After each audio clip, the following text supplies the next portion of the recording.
Hello everybody to another episode from the SciCraft server. So today we start our episode in the Nether perimeter, and this perimeter has seen better days. So the wizard skeleton or Nether fortress farm is broken beyond repair since the removal of translocation broke it completely. We probably won't fix it, we just leave it there as a ruin, and the same goes for the golden ghast farm over there. So let's take a look at that. It's also broken with the removal of translocation. I made a fix during the 1.11 snapshots, but that wasn't a good idea because it got broken again.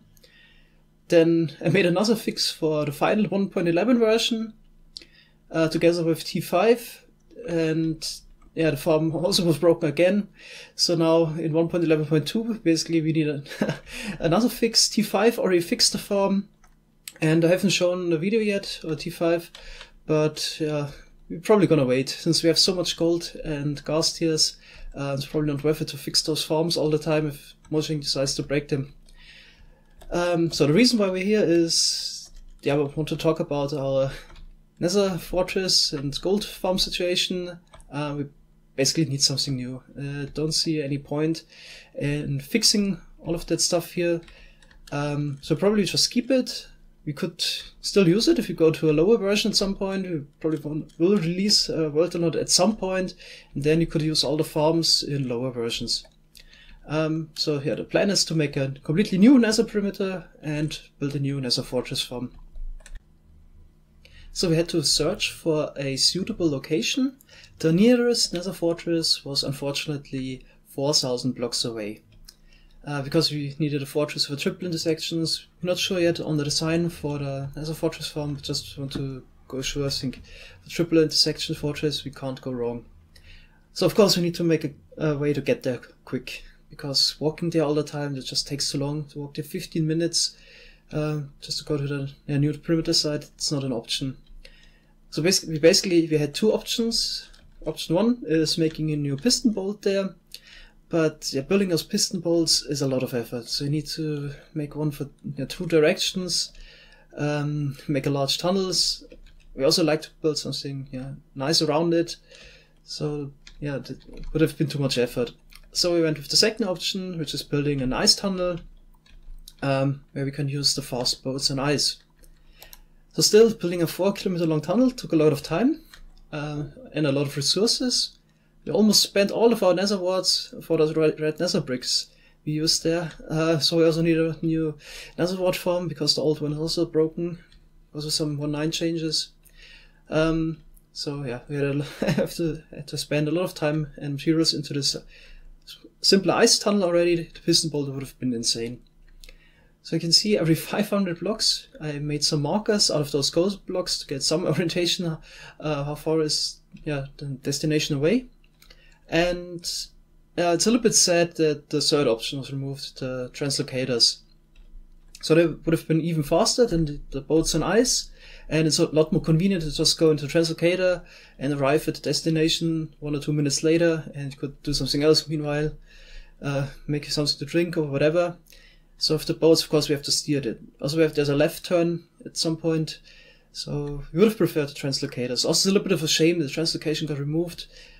Because in my opinion, it's nice if the most convenient and fastest possible way to get somewhere is the option where you need to put in the most effort and also some brain power because you need to design it. So at least you could be creative with making a quarry. So there's something besides digging. So we have the flying machines, and that's the plan for the new perimeter. So we already made a quarry last November, December in the overworld, which was 100 by 100. So this time we make a big quarry in the nether. It's not a TNT quarry, so we want to get every single block. The flying machines pick up every single block, bring it down towards a TNT chamber, 400 wide chamber almost. Blocks get exploded, hopper minecarts pick them up, put them into storage. So we would get every single netherrack block, soul sand, also nether quartz from this perimeter. At the moment we're working on making some trenches. So we already made the trench on this side here, which is approximately 9 or 10 blocks wide. Just to have some space for the flying machines. that we need on both sides. So the next blocks that we need to remove are the ones here at the top. So the quarry can't operate at the full height. We need to remove the top 15 layers because the quarry can't operate there and would otherwise collide with the blocks. So we're not going to dig them away this time. So we made those trenches by digging. We will use TNT for the whole top layer. So at the moment I'm just making some space for the TNT tunnel bore system I want to use.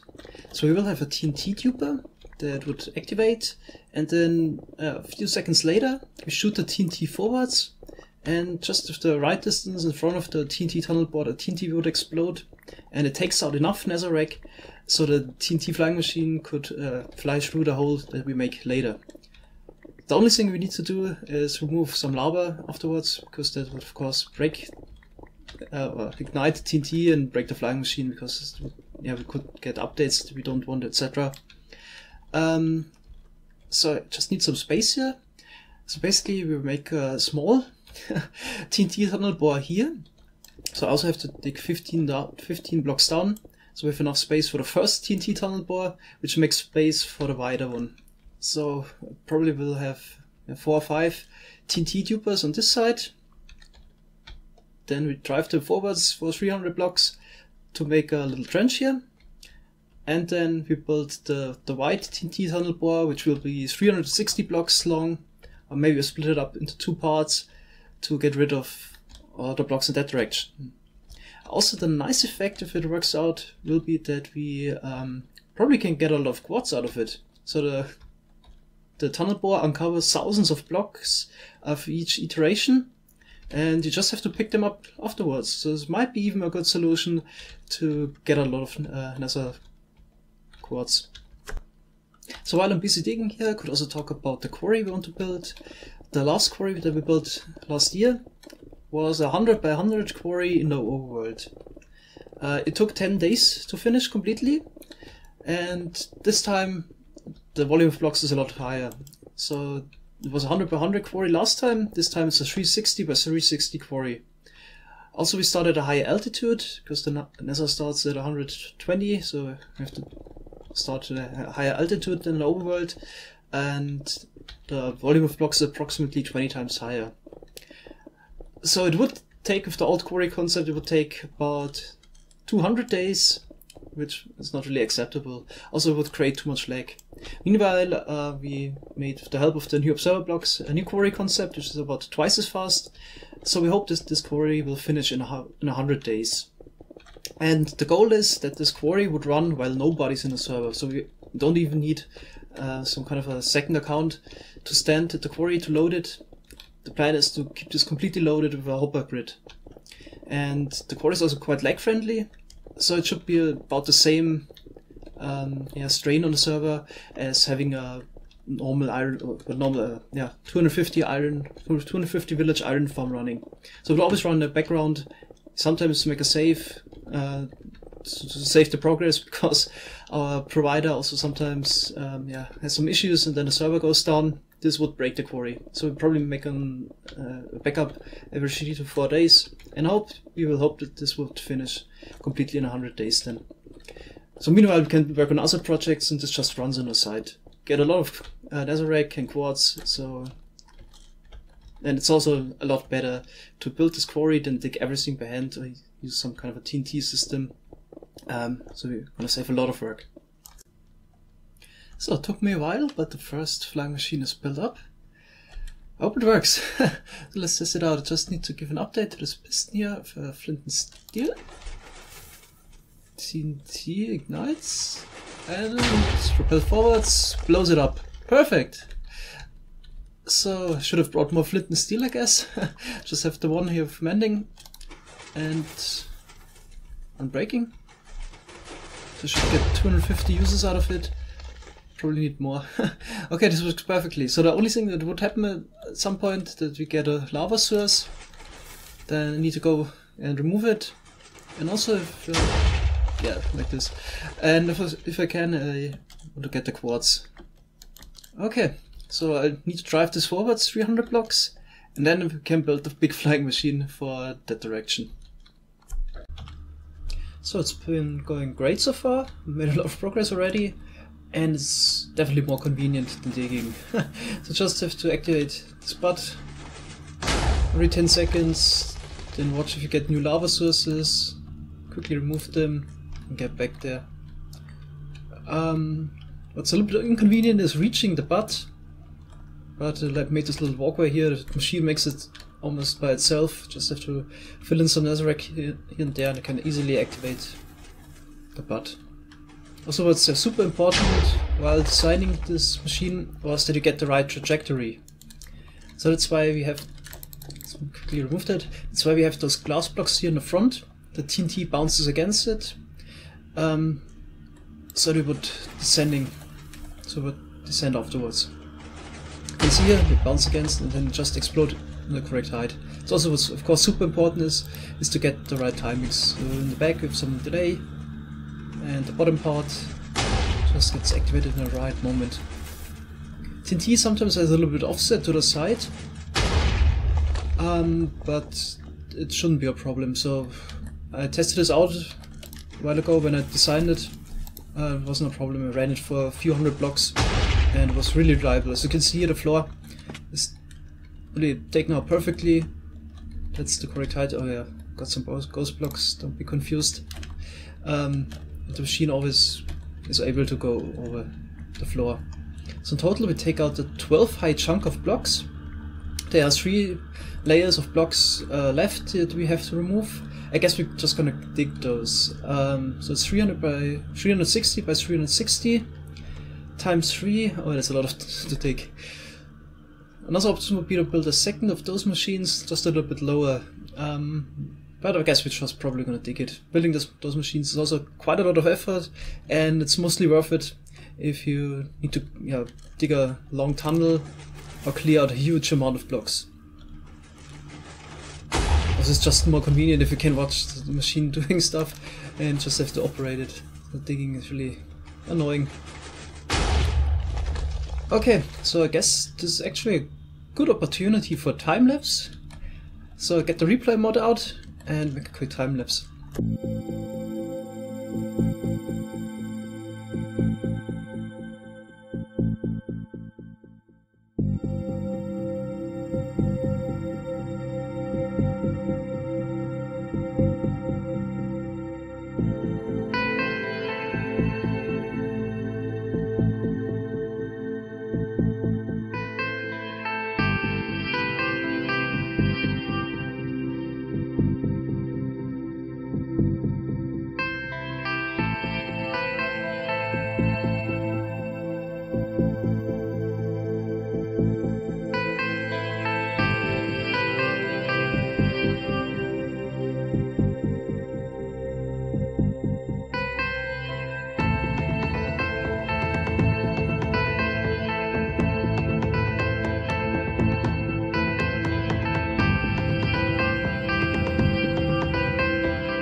Alright, so this worked perfectly. I drove the machine over the full length of the perimeter, never had a single issue, and yeah, just had to move the lava here and there.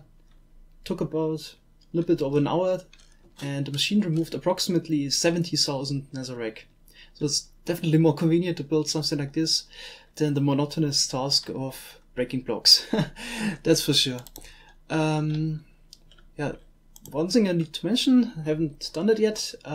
We moved our mobile mob switch, so the 70 shulkers, with a flying machine on top of this perimeter, so they're basically in the middle, and we don't get any mob spawning because we have the 70 shulkers, the mob cap is filled. Another alternative, if you want to do something on your own, you could also get a second account, deposit him next to a blaze spawner, so the blazes that are spawned by the spawner would fill up the mob cap, and the mob spawner would, the monster spawner would always go above the mob cap, so you can have an infinite amount of blazes there. The reason why we don't want any mob spawning at all are fireballs shot by gas. So here we have some pistons that are all mud powered. Here we have this redstone block diagonally that would activate all at once if one of those activates. So if a gas shoots a block away, for example, or fire breaks out, activating one of those pistons, then the whole chain would activate, moving the whole machine forwards, which we definitely don't want in this case, breaking it, and then you have to rebuild it. That's why it's important to not have any mob spawning. To get back to the point I made in the beginning of the video, so being able to build machines like this one here, which is more efficient than doing a task manually, in this case digging, is what I enjoy most about Minecraft. And I just hope that this balance is kept somehow that we have at the moment. So on one hand, Mojang adds tools for the technical players like the Observer and slime blocks for flying machines, and on the other hand, also more powerful items are introduced for the more basic players or non-technical players, like for example haste beacons and elytras, rocket boosting, etc. So more direct applications of end-game content.